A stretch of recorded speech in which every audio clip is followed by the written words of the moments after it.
कांग्रेसी और भाजपा जो है आज दोनों एक ही थाली के चट्टे बट्टे हो गए कि हम हो लूटब तू हो लूटा, और लूटे के आजादी बा, और जिसके हाथ में आ गया सत्ता वो सबसे बड़ा आतंकवादी। जबकि हकीकत यह है कि तुष्टीकरण की राजनीति कोई करता है इस हिंदुस्तान में, तोड़ फोड़ की राजनीति कोई करता है हिंदुस्तान में, भाई से भाई को लड़ाने की कोई राजनीति करता है इस हिंदुस्तान में, तो वो एक ही पार्टी है, भारत जलाओ पार्टी, भारतीय जनता पार्टी। संदीप पात्रा का क्या वजन रह गया है, कितना बड़का ही नेता है। इसको लोग गोबर पात्रा के नाम से भी बुलाता है कि अगर चुनाव गलती से हम हार गए तो पाकिस्तान में पटाखा फटेगा। बताओ, ये हमारे देश के गृह मंत्री का बयान होता है, ये भारतीय जनता पार्टी के कद्दावर नेताओं का बयान होता है। तो ये महंगाई के मुद्दे से डाइवर्ट करके ये जिन्ना जिन्ना करना चाहते हैं, और हम लोग जिन्ना जिन्ना नहीं करना चाहते हैं, हम उत्तर प्रदेश की जनता का भला चाहते हैं। नमस्कार, मैं शालिनी झा और आप देख रहे हैं पीआरबी। इस समय हमारे साथ चर्चा करने के लिए एक बार फिर से आ गए हैं मनमोहन झा गामा जी। इनसे तमाम मुद्दों को लेकर चर्चा करेंगे, लेकिन हम चर्चा की शुरुआत करेंगे संबित पात्रा के उस बयान से जो काफ़ी ज़्यादा विवादित माना जा रहा है, जिसको लेकर अब काफ़ी सवाल खड़े हो गए हैं। विपक्ष भी सामने आ गया है और संबित पात्रा काफ़ी चर्चे में रहते हैं अपने बयानों के कारण। तो सवाल ये है कि उन्होंने अभी एक डिबेट शो के दौरान ये कह दिया था कि कांग्रेस जो है उसका विलय अब जो है वो ख़त्म हो चुका है। अब जो सोनिया गांधी है तुष्टीकरण की राजनीति करके वो ये सोच रही हैं कि वो एक बार फिर से चुनाव में मल्लिका अर्जुन हो जाएंगी और राहुल गांधी जो है आलम पन्हा साबित हो जाएंगे। देखिए, संदीप पात्रा का क्या वजन रह गया है, कितना बड़का ही नेता है। इसको लोग गोबर पात्रा के नाम से भी बुलाता है। देखिएगा आपको पता चलेगा। किसानों का नेता राकेश टिकैत कह दिया था कि हम बेहुदा लोगों से बात नहीं करते हैं, बेहुदा लोगों की बातों का जवाब नहीं देते हैं। वही बात हम भी आपसे कह रहे हैं कि इतना बड़ा ही नेता नहीं है जो जितना ही बकबक करता है। गया था चुनाव लड़ेला, क्या स्थिति हुआ हमसे आपसे छुपा हुआ नहीं है। जबकि भाजपा का लहर चल रहा था, हिंदुत्व के लहर में ये दौड़ रहा था, उसके बावजूद इसके गृह जनपद के लोगों ने इसे नकारने का काम किया। इससे पता चलता है कि ये नेता कम और फरियादू ज़्यादा है, यानी कि झगड़ा लड़ाई की बात करने वाला, बिना मतलब की बात करने वाले लोगों को ये साथ रहता है और उसके ही प्रोत्साहन में ये बात करता है। ये तो किसी के ऊपर भी उंगली उठा सकता है। लेकिन वो तो ये कह रहे हैं कि जो विपक्ष के नेता है वो बार बार हिंदुत्व को जो है बदनाम करने की कोशिश करते हैं, चाहे कांग्रेस हो या कोई भी दूसरी पार्टी हो। नहीं, हम तो हिंदू हैं और गर्व से कहते हैं कि हम हिंदू हैं। हम वो हिंदू हैं जो गांधी जी की तरह हाथों में अहिंसा की लाठी होती है और मुख में राम होता है और अंग्रेजों को भगा देते हैं। हम वो हिंदू हैं। हम वो हिंदू नहीं हैं कि खुर्शीद के घर पे जाकर के आग लगाने का काम करेंगे। तो हिंदू का डेफिनेशन तो होना चाहिए। हिंदू हो कैसा, हिंदू होना कैसा चाहिए, इस पे तो हम और आप सनातन धर्मी लोग हैं, वसुधैव कुटुंबकम को मानने वाले लोग हैं। हमारी हस्ती इतनी तगड़ी है कि हमारी हस्ती को सदियों से कोई मिटा ना सका। लेकिन ये चंद लोग जो बयानबाजी कर रहे हैं, भारतीय जनता पार्टी के लोग तरह तरह की बयानबाजी करके हम हिंदुओं को बदनाम। लेकिन उन्होंने तो ये कहा है 24 घंटे में जो 3 कांग्रेस के बड़े नेता जो हिंदू को टारगेट करके विवादित बयान दे रहे हैं, उसको लेकर कह रहे हैं कि ये इनका काम ही यही है, कांग्रेस काम ही यही करती है। देखिए, कांग्रेस क्या करते हैं उससे हमें कोई लेना देना नहीं है। हम समाजवादी लोग, आपको मैं बताना चाहूँगा कि हमारे नेता आदरणीय राम मनोहर लोहिया जी वो रामायण मेला लगा करते थे। रामायण मेला इसलिए लगा करता था ताकि राम जी के बारे में जब तक हमें जानकारी नहीं होगी तो हम जनता की सही सेवा नहीं कर पाएंगे।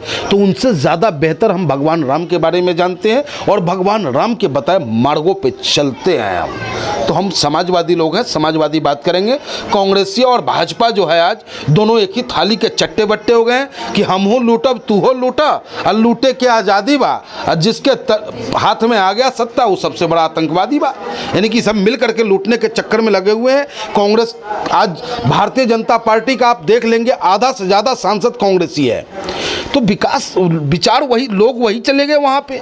लेकिन हम समाजवादी लोग जो हैं समाजवादी विचारधारा के तहत काम करते हैं और समाजवादी विचारधारा की बुनियाद पर ही जनता की सेवा और देश की सेवा करते हैं। लेकिन उन्होंने अखिलेश यादव को लेकर भी एक सवाल खड़ा कर दिया है। कहा है कि राहुल गांधी की जो कांग्रेस पार्टी है वो तो परिवारवाद पर टिकी है और वही अखिलेश यादव की राजनीति तुष्टीकरण पर टिकी हुई है। देखिए, उनके कहने मात्र से हम तुष्टीकरण की राजनीति करने वाले तो नहीं हो जाएंगे। जब हमारी सरकार थी, जब हम कन्या विद्याधन दे रहे थे तो क्या हम जाति पूछकर देने का काम किए? बता दे कोई उत्तर प्रदेश का नागरिक कि हाँ हमसे जाति पूछ करके कन्या विद्याधन देने का काम किया? अगर हमने किसी को लैपटॉप दिया, उस वक्त में सबसे ज़्यादा लैपटॉप अगर किसी को मिला होगा तो मैं समझता हूँ वो सवर्ण परिवार के लोगों को मिला होगा, अपर कास्ट के लोगों को मिला होगा, क्योंकि वो बेहतर शिक्षा जो है उन गरीब बच्चों को नहीं मिल पाया था जो सामर्थ्यवान लोग थे अपने बेटे को पढ़ा करके उस क्वालिटी में लाए। वो मार्क्स लाया जिसकी वजह से अखिलेश यादव जी ने लैपटॉप देने का काम किया। वहाँ भी कोई भेदभाव नहीं हुआ था। तो ये हम पर भेदभाव क्यों उठाते हैं? जब हम श्रवण योजना निकाले थे जिसमें कि श्रवण योजना के तहत वृद्ध माता पिता को हम तीर्थ यात्रा कराएंगे, क्या हमने जाति पूछ के तीर्थ यात्रा कराई थी? एक्सप्रेस वे बनाया, क्या उस पर एक ही जाति विशेष के लोग चलने का काम करेंगे? एलिवेटेड रोड बनाया, मेट्रो गाजियाबाद को दिया, क्या जाति विशेष के लोग उस पर यात्रा करेंगे या सिर्फ जाति विशेष के लोग यात्रा कर रहे हैं? ये उनका एक तुष्टिकरण कह करके राजनीति करने का एक एजेंडा मात्र रह गया, जबकि हकीकत यह है कि तुष्टिकरण की राजनीति कोई करता है इस हिंदुस्तान में, तोड़ फोड़ की राजनीति कोई करता है हिंदुस्तान में, भाई से भाई को लड़ाने की कोई राजनीति करता है इस हिंदुस्तान में, तो वो एक ही पार्टी है, भारत जलाओ पार्टी, भारतीय जनता पार्टी। संबित पात्रा जो है अखिलेश यादव को जिन्ना प्रेमी बता रहे हैं, कह रहे चुनाव आते ही उनके अंदर का जो जिन्ना प्रेम है वो जाग उठता है। क्या कहा था उन्होंने? आदरणीय अखिलेश यादव जी ने कहा क्या था? आप लोगों को भी परोसना होगा समाज के बीच। अखिलेश जी ने यह कहा था कि उसी स्कूल, उसी पाठशाला के विद्यार्थी गांधी जी भी थे, उसी पाठशाला के विद्यार्थी सरदार वल्लभ भाई पटेल थे और जिन्ना जी थे। ऐसा कहना क्या गलत था? क्या उन्होंने गलत कह दिया? लेकिन जिन्ना को एक बड़ा वो माना जाता है कि देश बंटवारे का आरोप है उन पर, ऐसे में जिन्ना का नाम लेना चुनाव के वक्त क्या सही है? देखिए, जिन्ना का नाम नहीं, कहाँ लिया उन्होंने? जिन्ना का नाम उन्होंने कहा उसी पाठशाला से जब हमारा देश गुलाम था, जब देश गुलाम था, देश संकट में था, उस वक्त में जो है ये इन सबों ने मिलकर के हमें अंग्रेजों से आज़ादी दिलाने का काम किया। और तो ऐसे योद्धाओं को, ऐसे पुरोधाओं को अगर हम याद करते हैं, गांधी जी को, सरदार वल्लभ भाई पटेल को याद करते हैं, क्या गुनाह करते हैं हम? क्या इनका बपौती रह गया सरदार वल्लभ भाई पटेल? वो सरदार वल्लभ भाई पटेल जिसने इनके आरएसएस संगठन पे बैन लगाने का काम किया था, आज इनके वो अपने हो गए और सरदार वल्लभ भाई पटेल हमारे गैर हो गए? नहीं, ये न सरदार वल्लभ भाई पटेल के हैं, न किसानों के हैं, न नौजवानों के हैं, न छात्रों के हैं, न दलित के हैं, न अल्पसंख्यक के हैं। ये किसानों का लोहा लेकर के उसे बेच करके ये हमसे कहते हैं कि हमें लोहा दो, हम सरदार वल्लभ भाई पटेल का स्टैचू बनाएंगे, और उस लोहे को बेच करके ये चाइना से स्टैचू बनाने का काम करते हैं और हमें देश प्रेम की भाषा सिखलाएंगे। ये असली समाजवादी ही राष्ट्रभक्त हो सकता है, असली समाजवादी ही देश प्रेमी हो सकता है। उनका कहना है कि ऐसे बयानों से है जो देश और प्रदेश की जनता जानती है कि ऐसे बयानों से जो है विकास नहीं हो सकता। बिल्कुल नहीं हो सकता जी, हम भी नहीं चाहते कि इस तरीके की बात हो चुनाव में, लेकिन आदरणीय प्रधानमंत्री जी और भारतीय जनता पार्टी के लोग आज जहां भी जाते हैं वो उनके मुंह से किसी का नाम निकले या ना निकले, जिन्ना का नाम एक बार जरूर निकलता है। तो इससे पता और आपको पता है, भली भांति पता है कि जब भी चुनाव होता है, स्टेट का भी चुनाव होता है ना, तो अमित शाह जी आकर के एक बार जरूर स्पीच देते हैं कि अगर चुनाव गलती से हम हार गए तो पाकिस्तान में पटाखा फटेगा।